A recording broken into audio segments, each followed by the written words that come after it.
Vous m'aviez demandé de réaliser pour vous une démonstration de la recette de la colle de peau de lapin en granulé suite à la recette de la colle en plaque qui est un petit peu difficile à trouver. Alors la voici, donc j'ai de la colle de peau en granulé depuis plusieurs années parce que je ne l'avais justement pas utilisée. Vous voyez que je l'ai conservée, elle s'est parfaitement conservée dans une boîte en métal que j'avais rendue plus étanche en y apposant un ruban adhésif. La granulosité est celle que vous voyez et toutes ces particules fondent avec beaucoup de facilité lorsque vous la chauffez. Il y a toutefois une recette à respecter et des proportions qui rendent la recette un peu plus complexe que celle de la colle de peau en plaque qui consistait uniquement à ramollir la plaque et à faire chauffer cette plaque avec de l'eau. Vous prendrez donc 100 g de colle de peau en poudre, ce qui vous donnera un produit fini d'environ 3/4 de litre de colle de peau, donc un assez gros bocal. À ces 100 g de poudre, vous rajouterez 1 décilitre d'eau dans une casserole et vous remuerez de façon à obtenir un mélange qui rappelle un petit peu la semoule du couscous.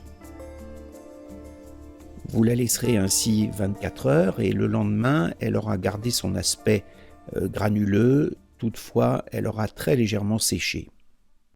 Vous pourrez alors la mettre à chauffer au bain-marie, car il ne faut pas que la colle soit en prise directe avec la chaleur du feu.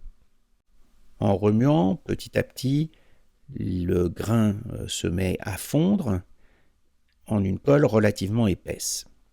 Préparez alors 7 décilitres d'eau que vous versez dans votre casserole toujours au bain-marie, de façon à obtenir un bouillon épais que vous chauffez à 70 degrés sans laisser bouillir, c'est très important. Remuez encore votre mélange et lorsqu'il est bien fondu et bien uniforme, vous pouvez le verser dans un bocal.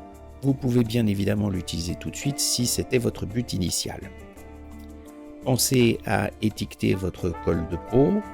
Lorsqu'elle aura refroidi, elle sera gélifiée et vous pourrez en prélever avec une cuillère la quantité que vous souhaitez pour la faire fondre à nouveau au bain-marie pour l'utiliser en quantité souhaitée.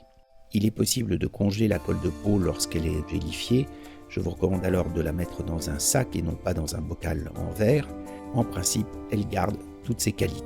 Prochainement, je vous expliquerai comment préparer un enduit de base pour les panneaux à peindre, à base en partie de colle de peau. Je vous dis à bientôt.